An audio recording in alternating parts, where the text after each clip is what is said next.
Hello everyone, चलिए आज का टॉपिक स्टार्ट करते हैं for class 11 average speed and average velocity. Last video में मैं आपको पहले ही बता चुका हूँ कि स्पीड और वेलोसिटी क्या होती है। So what is a speed? The rate of change of distance is called speed and the rate of change of displacement is called velocity, right?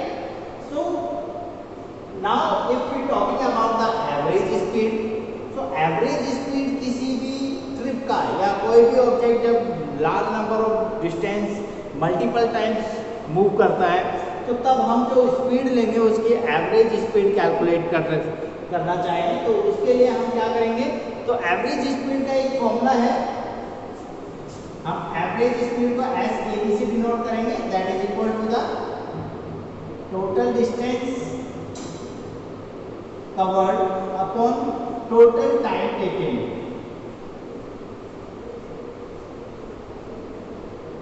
right? कितना डिस्टेंस कवर किया, टोटल डिस्टेंस और कितने time में, वो उसका क्या कहलाता है? एवरेज स्पीड कहलाता है। Clear? So how can we define the average speed? It is defined as the ratio of total distance covered to the total time taken. Same as इसकी जो SI यूनिट होगी that is also be the meter per second और it is also be a scalar quantity like a speed. Similarly, if you talking about the average velocity, so how can we define the average velocity? So the average velocity of a moving object is defined by the ratio of total displacement covered to the total time taken. So that was the formula or that was the way how can we define the average velocity. And the similarly its unit is also with the meter per second and it was a vector quantity.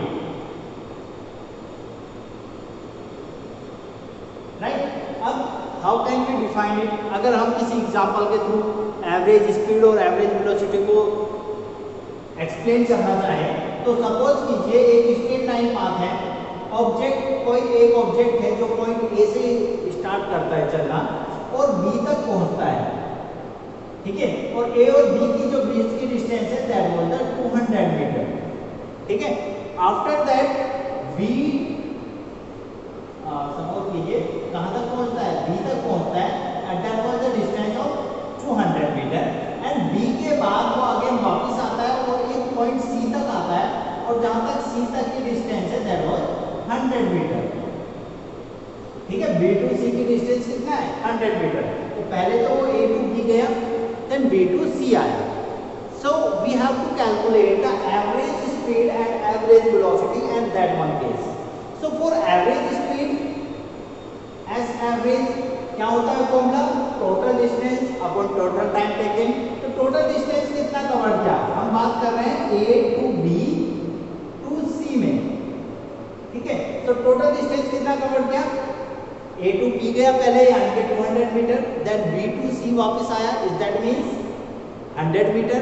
So average speed is equal to total distance, पहले 200 metre then 100 metre upon, अब suppose कीजिए time taken, suppose कीजिए कि उसने पहले जाने में तो 10 सेकंड लिए और वापस आने में कितना टाइम लिया? That is what take 5 second to return to the point C. So the total time was 10 plus 5 second, is that means 300 upon 15 और we can say that 20 meter per second is the average speed of that object, ठीक है? जो भी है, कोई car है या कोई भी ऑब्जेक्ट है, ठीक है? To calculate the average velocity, तो एवरेज वेलोसिटी कैलकुलेट करने के लिए क्या होता है? Total displacement upon total time taken. तो total displacement that means total displacement upon total time. तो टोटल डिस्प्लेसमेंट कितना होगा? What is the displacement? I've already tell you about the displacement. The displacement is the shortest path, or we can say that the straight line distance between the initial point and the final point. So initial point A है, final point C है, तो A to C की distance कितनी है? Total displacement हो जाएगा कितना? 200 में से 100 माइनस कर दीजिए तो ये आ जाएगा, दैट इज 200 माइनस ऑफ 100. यहाँ माइनस इसलिए हुआ क्योंकि हमें सिर्फ ये डिस्टेंस चाहिए. ए बी में से बी सी को माइनस कर दीजिए तो ए सी आ जाएगा, right. It not be always be minus in that case. अगर कोई रैंडमली किसी और डायरेक्शन में जाता है तो वहाँ डिस्प्लेसमेंट अलग होगा. सब हम किसी और मेथड्स के थ्रू डिस्प्लेसमेंट फाइंड करेंगे. तो average speed and the total time कितना लिया उसने? 10 सेकेंड प्लस 5 सेकेंड. ठीक है. So now we can say that the 100 upon 15 meter per second that was the displacement in that one case. तो ये है आपका डिस्टेंस, सॉरी एवरेज वेलोसिटी और average speed of an moving object. अब बात करते हैं नेक्स्ट टॉपिक की.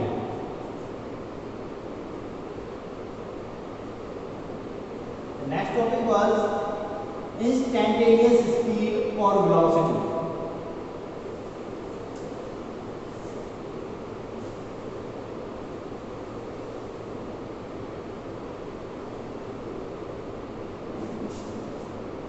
बात करते हैं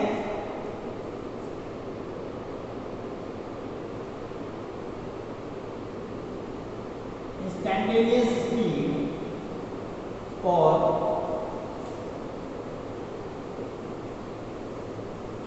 instantaneous velocity. Instantaneous is that means instant का मतलब हम सभी जानते हैं, इंस्टेंट यानी कि एक पर्टिकुलर किसी टाइम पर, और instantaneous speed that means the speed of an moving object at a particular time और एट अ फिक्स टाइम. तो वो उस ऑब्जेक्ट की क्या कहलाएगी? इंस्टैंटेनियस स्पीड कहलाएगी. Similarly the velocity of an object at a particular time और at any time is called instantaneous velocity. अब इंस्टेंट के लिए जैसे हम एग्जांपल में एक एग्जांपल के थ्रू समझें कि इंस्टैंटेनियस इज दैट मींस जैसे कोई ऑब्जेक्ट मूव करना स्टार्ट हुआ, 9 बजे उसने मूव करना स्टार्ट किया और 9:30 बजे यानी कि 9:30 पे वो रेस्ट में आ गया. तो 9 to 9:30 में टोटल स्पीड क्या है? वहाँ तो हम एवरेज स्पीड निकालेंगे. लेकिन अगर क्वेश्चन ये है कि 9:10 और 5 सेकेंड पर स्पीड क्या थी, तो हम कैसे कैलकुलेट करेंगे? That is due to the या follow this instruction about the instantaneous speed. ठीक है. तो किसी पर्टिकुलर टाइम यानी कि 9:10 और 5 सेकेंड इस पर्टिकुलर टाइम पर स्पीड या वेलोसिटी क्या है, उसी चीज को हम कहते हैं इंस्टैंटेनियस स्पीड. और इंस्टैंटेनियस स्पीड फाइंड करने के लिए जो टाइम लिमिट है, इज दैट मीन जो डिफरेंस है टाइम का वो लगभग कितना होना चाहिए? That is equal to 0. हम 5वें सेकंड की बात कर रहे हैं, तो 5वें सेकंड यानी कि इनिशियल टाइम और फाइनल टाइम कितना है? 5 ही सेकंड है. तो जो 5 सेकंड कितने टाइम में कंप्लीट हो जाएगा? तो वो टाइम जो है वो लगभग कितना होता है? लगभग limitation that is equal to 0. और instantaneous speed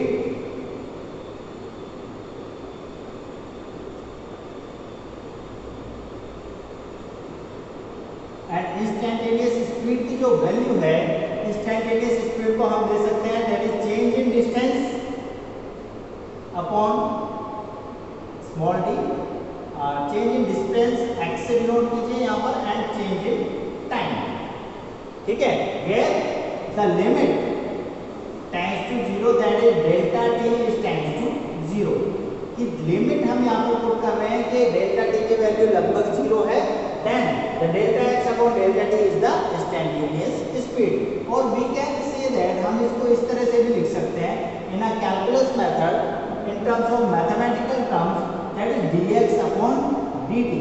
That was the speed. S is equal to dx upon dt. Similarly,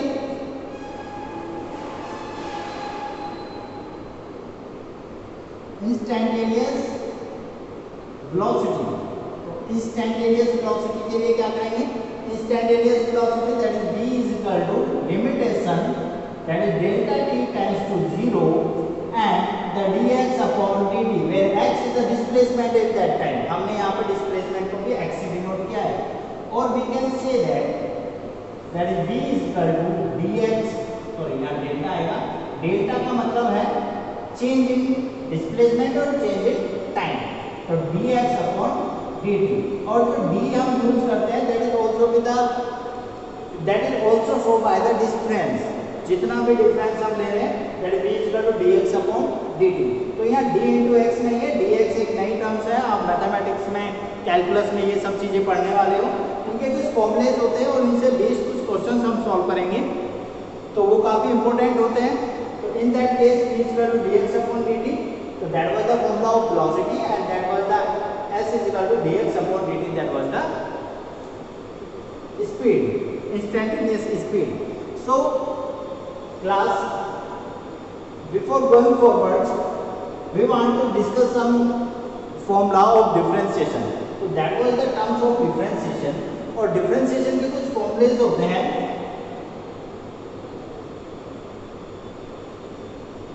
तो differentiation के कुछ formulas होते हैं like that, जैसे अगर हम डिफरेंशिएट कर रहे हैं तो डिफरेंशिएट का जो सिंबल है that was the dx upon dt, suppose कीजिए हम टाइम के रिस्पेक्ट में कर रहे हैं, इसका मतलब है differentiation of a function with respect to time या t, राइट, या फिर हम यहाँ पर x की यूज कर सकते हैं that is d upon dx, is that mean d upon dx of a, कोई एक कांस्टेंट वैल्यू है, ठीक है, उसका हम डिफरेंशिएशन कर रहे हैं विद रिस्पेक्ट टू x, तो इस टर्म्स का मतलब है differentiation of a with respect to x।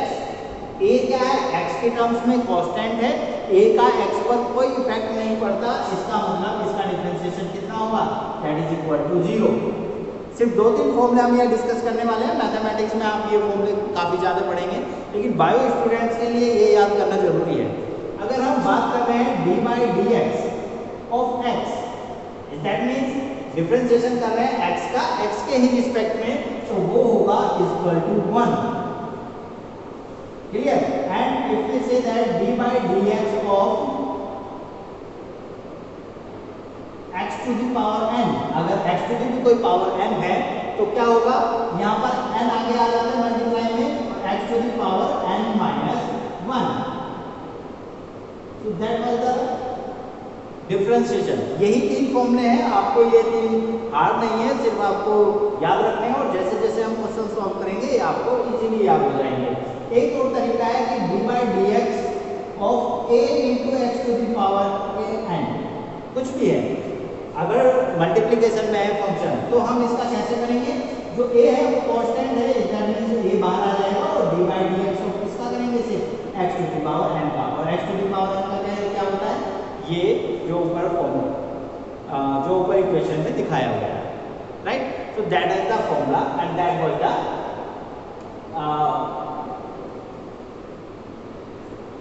the some formulas of differentiation, right।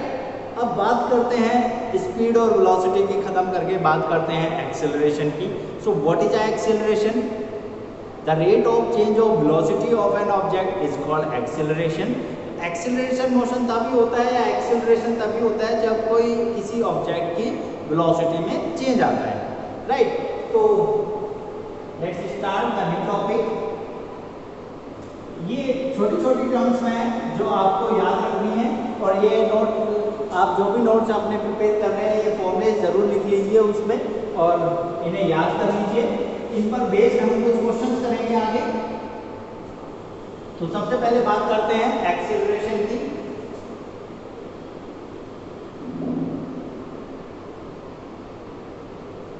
तो एक्सेलरेशन किसे कहते हैं, the rate of change of velocity. अगर वेलोसिटी में चेंज आता है किसी भी ऑब्जेक्ट के, तो हम ये कहते हैं कि ऑब्जेक्ट क्या है, in a accelerated motion. Accelerated motion that is means कि ऑब्जेक्ट में कुछ ना कुछ एक्सेलरेशन हुआ है। Is that means simply example, जैसे हम बाइक को एक्सेलरेट करते हैं तो क्या होता है, स्पीड इंक्रीज होती है। स्पीड इंक्रीज होती है यानी कि स्पीड में या वेलोसिटी में चेंजेस आते हैं, तो वहां पर एक्सेलरेशन एक्ट होता है। तो एक्सेलरेशन को ए से डिनोट करते हैं, और ए इक्वल टू होता है change in velocity upon time taken, कितने टाइम में। सपोज कीजिए फॉर एग्जांपल, अगर कोई ऑब्जेक्ट है वो इनिशियल वेलोसिटी u से चल रहा है और इस पर हमने कोई फोर्स या एक्सीलरेशन एक्सीलरेट किया है इसको, और t टाइम के बाद ऑब्जेक्ट की वेलोसिटी v हो जाती है। तो एक्सीलरेशन को कैसे डिफाइन करेंगे? a equal to change in velocity यानी कि v minus u final minus initial upon time t। तो that was the acceleration, right. Similarly हम इंस्टैंटेनियस एक्सीलरेशन की बात कर सकते हैं। तो उससे पहले जो SI यूनिट होगी एक्सीलरेशन की, SI यूनिट क्या होगी? That is meter per second square, right. क्योंकि velocity change in velocity that mean meter per second और upon time that mean meter per second square. और it is also can be right as delta v upon t, ठीक है, change in velocity upon time. और it is a vector quantity. ये क्या है? Vector quantity है, ये याद रखना, ठीक है। अब बात करते हैं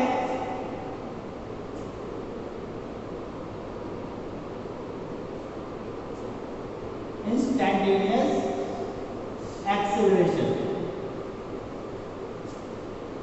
तो इंस्टैंटेनियस एक्सीलरेशन क्या होता है? Same as at a particular time, किसी पर्टिकुलर टाइम पर किसी ऑब्जेक्ट का एक्सीलरेशन क्या है, वो इंस्टैंटेनियस एक्सीलरेशन कहलाता है। The acceleration of an object at any instant is called instantaneous acceleration. और it can be defined by the limiting value of time. Instantaneous acceleration a is equal to, we can put the limit, the change in time delta t that tends to 0, delta t लगभग 0 के बराबर है, then change in velocity will change in time, or we can say that a is equal to dv upon dt, that was the acceleration, right। और we know that ये instantaneous acceleration का किसी time पर acceleration है और हमने अभी instantaneous velocity पढ़ा है। And we know that v equal to क्या होता है? dx upon dt, right. Then acceleration a equal to क्या हो जाएगा? d by dt of v की जगह हम क्या पुट सकते हैं? dx upon dt। That means a equal to d2x upon dt square. इसका मतलब है कि अगर x का डबल डेरिवेटिव एक बार डिफरेंशिएशन करेंगे x का तो वेलोसिटी आएगा, और x का अगर उसके बाद एक और बार डिफरेंशिएशन करेंगे तो क्या आएगा? एक्सीलरेशन आएगा। तो that was some different formula of calculus in mathematics जो हमारे यहाँ हर चैप्टर में यूज होने वाले हैं। तो आपको इन सबको याद रखना है और अपने पास नोट करके भी रखना है, ताकि फर्दर यूज के लिए आगे हमको जब भी कोई टॉपिक पढ़ें तो उसमें ये यूज होंगे तो आपको कोई प्रॉब्लम नहीं होनी चाहिए, राइट। अगर आपको कोई भी प्रॉब्लम है तो आप मुझे बता सकते हैं। एंड नेक्स्ट, आप मेरे चैनल को सब्सक्राइब कीजिए और जो भी क्वायरी है आप मुझे कमेंट सेक्शन में पूछ सकते हैं या फिर आप मुझे पर्सनल नंबर पे भी कॉल या मैसेज कर सकते हैं। Thank you everyone.